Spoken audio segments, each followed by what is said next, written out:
David Patrick loves making unique guitars. Every new creation reminds him of how God changed him into a new man. Took something old and made it new. That's what he does with us. He took me as a mess and put me right back together. David grew up believing in Jesus and considered himself a Christian. But even into adulthood, he never felt he needed God's help. So when he and his wife Shannon couldn't conceive, they decided to fix it themselves. We had taken out a second mortgage on our home to pay for some of these in vitro fertilizations.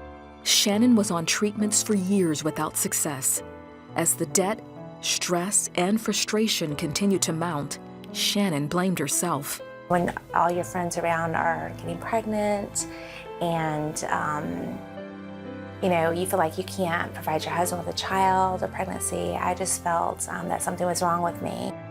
David became angry with God. I would pray and say, God, why can't you give me just one child?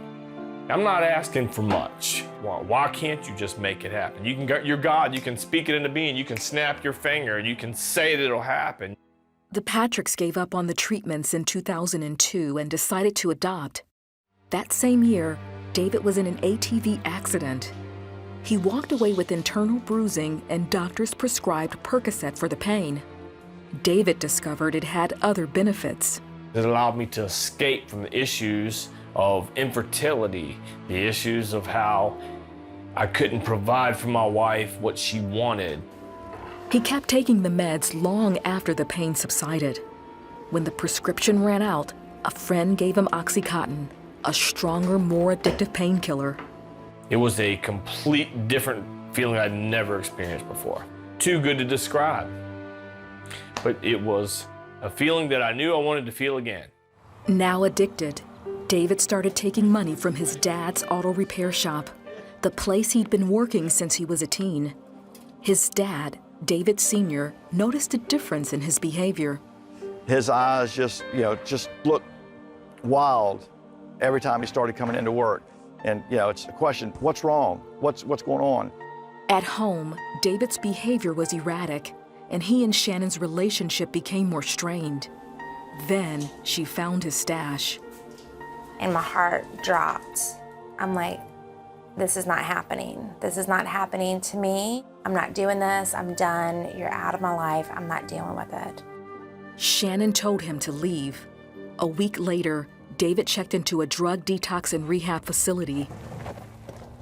That night in his room, he turned his heart to God. I said, Lord, if you will take me, save me from myself, save me from my sin, but Lord, be the Lord of my life. Lord, change me.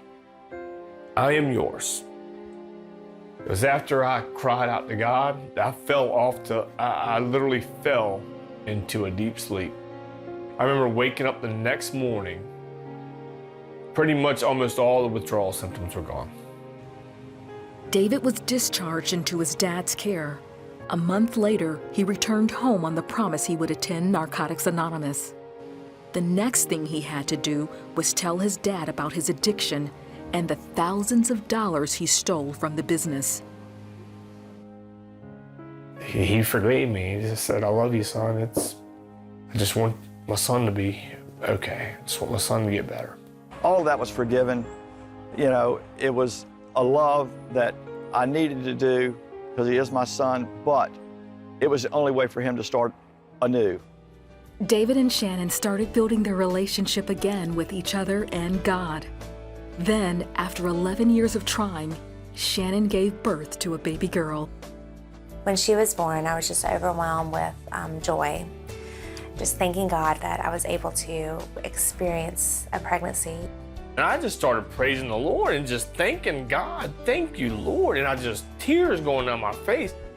David has been drug-free since 2006.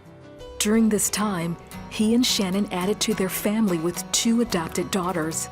Now, when David plays his guitar, he has a captive audience.